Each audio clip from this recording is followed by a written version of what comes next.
जल सहेलियों की 500 किलोमीटर की पद यात्रा सुखद अनुभवों के साथ समाप्त हुई। यात्रा के दौरान जल समितियों के गठन पर दिया गया जोर। परमार्थ समाज सेवी संस्था प्रमुख संजय सिंह ने कहा, जल सहेलियों की 500 किलोमीटर पद यात्रा ने नदी संरक्षण की चेतना को मजबूत किया है। यात्रा के दौरान जल समितियों के गठन का प्रयास किया गया ताकि समाज स्वयं आगे आकर अपने जल स्रोतों और नदियों के संरक्षण हेतु कार्य कर सके। ये बात उन्होंने रविवार को पत्रकारों से वार्ता करते हुए कही। उन्होंने कहा, यमुना नदी को अविरल और निर्मल बनाने के संकल्प के साथ बुंदेलखंड की जल सहेलियों द्वारा संचालित लगभग 500 किलोमीटर लंबी अविरल निर्मल यमुना यात्रा सफलतापूर्वक संपन्न हो चुकी है। यह यात्रा 29 जनवरी को जालौन जनपद स्थित पंचनदा धाम से प्रारंभ हुई थी, जहां यमुना, चंबल, सिंध, पहुज और क्वारी नदियों का संगम होता है। कई जिलों और सैकड़ों गांवों से होते हुए यह यात्रा अंततः दिल्ली के वजीरपुर घाट पर जाकर पूर्ण हुई।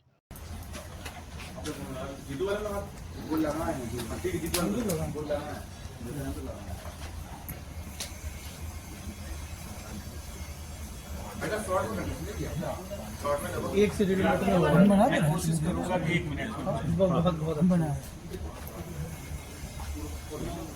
आप थोड़ा इधर को आ जाए, रेडी कर सकते। हाँ ठीक है।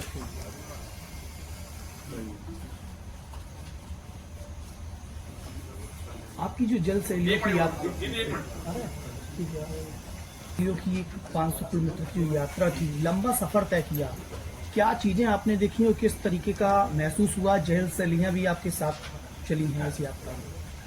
ये जल सहेलियों की अविरल निर्मल यात्रा जो 29 जनवरी को जालौन के पचनत से शुरू हुई थी और पचनत से शुरू होकर दिल्ली के वासुदेव घाट तक गई।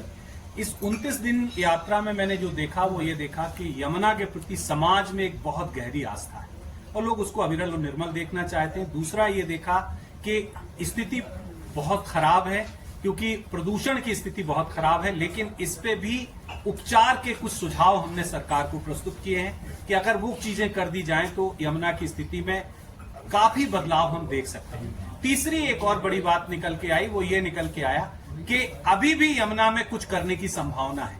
अगर समय रहते कुछ कर लिया जाए तो निश्चित तौर से हम फिर से एक बार यमुना को अविरल और निर्मल देख सकते हैं। जिस तरीके से आपने यात्रा निकाली है, आपने देखा हो कि यमुना के जो मौजूदा स्थिति है, कई जगह काफी दूषित हो रहा है पानी। इसको लेकर आपके यात्रा में क्या मतलब आपको देखने को मिला?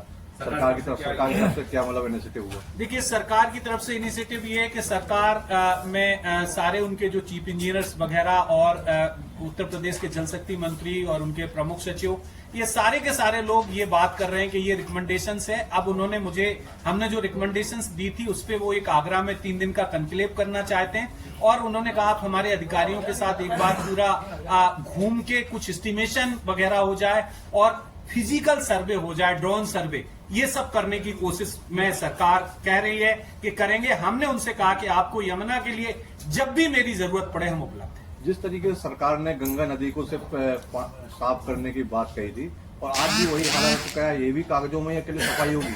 देखिएगा, मैं ये कह सकता हूं कि नमामि गंगे के बाद गंगा की स्थिति में बदलाव तो हुआ है, लेकिन जितना अपेक्षित था उतना नहीं हुआ है। यमुना में बिल्कुल कुछ नहीं हुआ।